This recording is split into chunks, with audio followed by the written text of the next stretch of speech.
नमस्कार, मैं गौतम गुलाल। मैं पहुंचा हूं वैशाली जिला के राजा पाकड़ विधानसभा में और यहां से खड़े हैं महागठबंधन के उम्मीदवार मोहित पासवान जो यूथ हैं। तो मैं इनसे ये जानना चाहूँगा कि आप एक यूथ नेता के तौर पे यहां पर खड़े हैं महागठबंधन से, तो आपका क्या एजेंडा रहेगा चुनाव में? देखिए, एजेंडा तो महागठबंधन का एजेंडा है।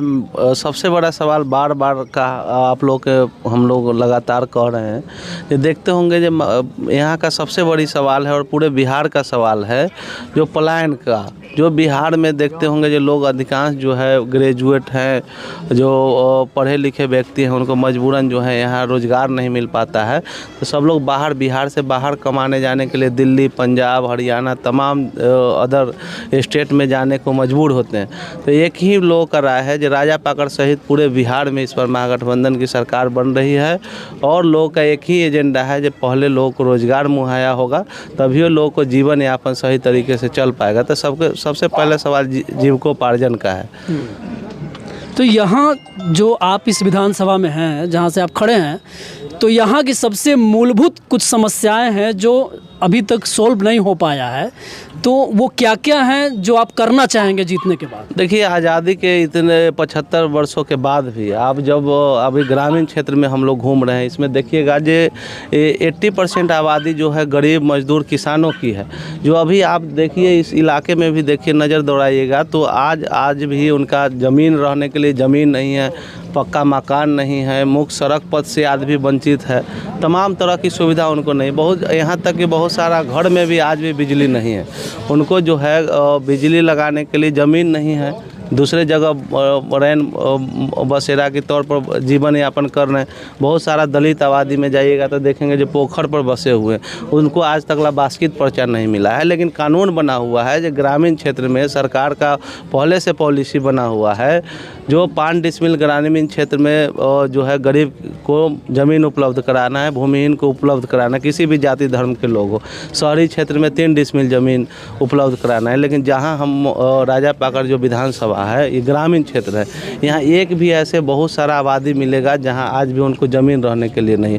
तो सबसे बड़ा चुनौती ये है जो पहले उनका पक्का मकान बने, उनको लिए ज़मीन उपलब्ध हो। उनका जो परिवार में जो लोग पलायन करने पर मजबूर है, आप देखते होंगे जो बिहार से बाहर जाते हैं तो उनको अपमान सहना पड़ता है, हार्ड वर्क करना पड़ता है, ठेला रिक्शा चलाना पड़ता है, दिल्ली मुंबई में जाकर उनको मजदूरी करना पड़ता है।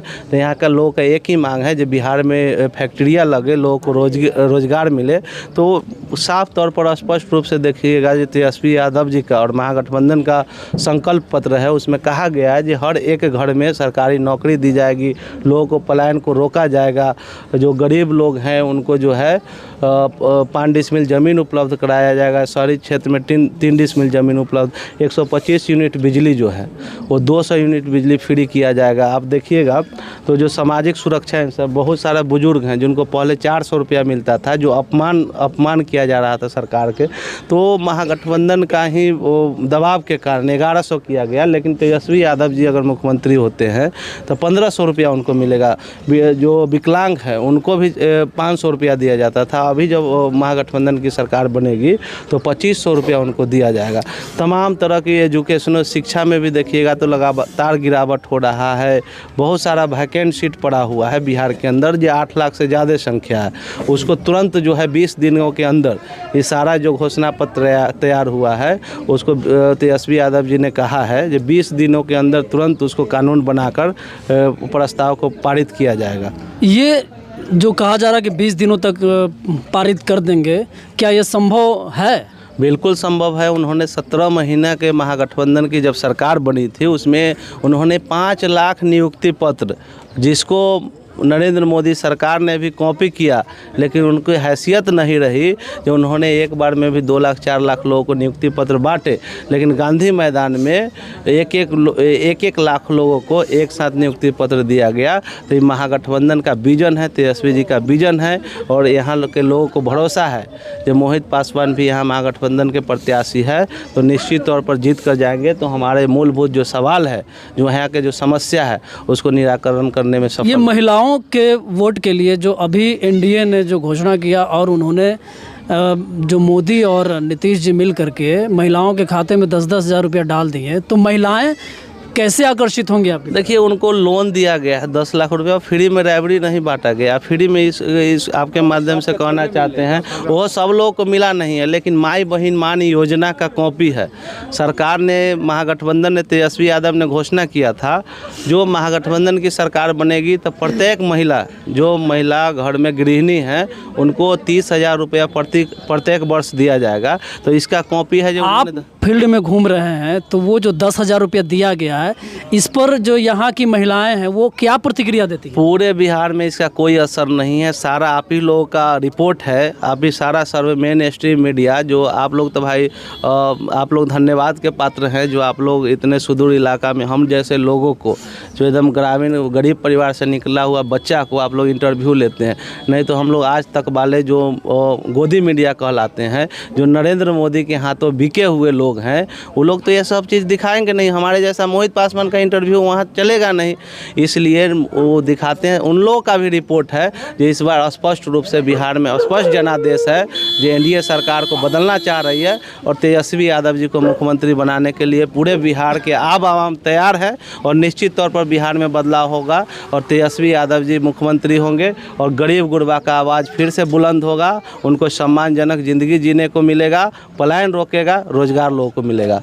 ये तो सही बात है कि आपने जो बोला कि अभी भी बहुत सारी समस्याएं हैं जिसका निदान करने के लिए आप फील्ड में उतरे हैं। हम थोड़ा जानना चाहेंगे ये कि आप एक यूथ हैं, तो आपकी जो राजनीतिक शुरुआत हुई वो कहाँ से हुई, थोड़ा संक्षिप्त में इसके बारे में? हम लोग ऑल इंडिया AISF जो भारत का प्रथम छात्र संगठन है, जिसका स्थापना जो है वो 1936 में किया गया था। उसके बाद से लगातार आज़ादी के गर्भ से निकला हुआ एकमात्र छात्र संगठन है, जिसको इतिहास में भगत सिंह जैसे लोगों के आइडियोलॉजी से बना हुआ ये छात्र संगठन है और गांधी जी ने भी इनका शुभ संदेश भेजा था। उस समय से हम जब मैट्रिक किए, उसी समय हम लोग तुरंत बाद जो है इंटर में हम लोग इनरोलमेंट हुआ हमारा। उसके बाद हम लोग AISF से जुड़े और AISF ने हमको सिखाया जो गरीब गुरबा के लिए, जैसे हम भी भूमिहीन परिवार से हमारा संबंध, हमारे पास भी ज़मीन नहीं था, थोड़ा सा रहने के लिए ज़मीन था, तो हम गरीबी को, दर्द को समझते हैं। इसलिए हमको लगता है जो राजनीति के से बड़ा जो है बदलाव होगा। देखिएगा जी, एनडीए सरकार जब रोजगार के लिए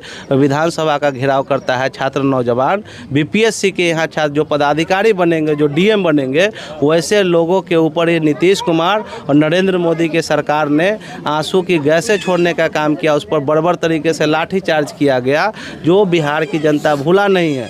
उसको इस बार जवाब देने के लिए और जो लोग पलायन करके बिहार से बाहर कमाने के लिए गए हुए थे, उसको तुरंत सब लोग यहाँ डटे हुए हैं। इस बार जब तक हम तेजस्वी जी को मुख्यमंत्री और अपना बिहार का गद्दी नहीं सौंप देंगे, तब तक हम जाएंगे नहीं। इसलिए इस बार बिहार में बदलाव तय है और एनडीए सरकार जो तनाशाही छात्र नौजवानों को बर्बर तरीके से पीटने का काम किया है, उसको जवाब देने के लिए जनता इस बार तैयार है। यही लोकतंत्र की खूबसूरती है, यही लोकतंत्र की ताकत है और जनता की भी ताकत है।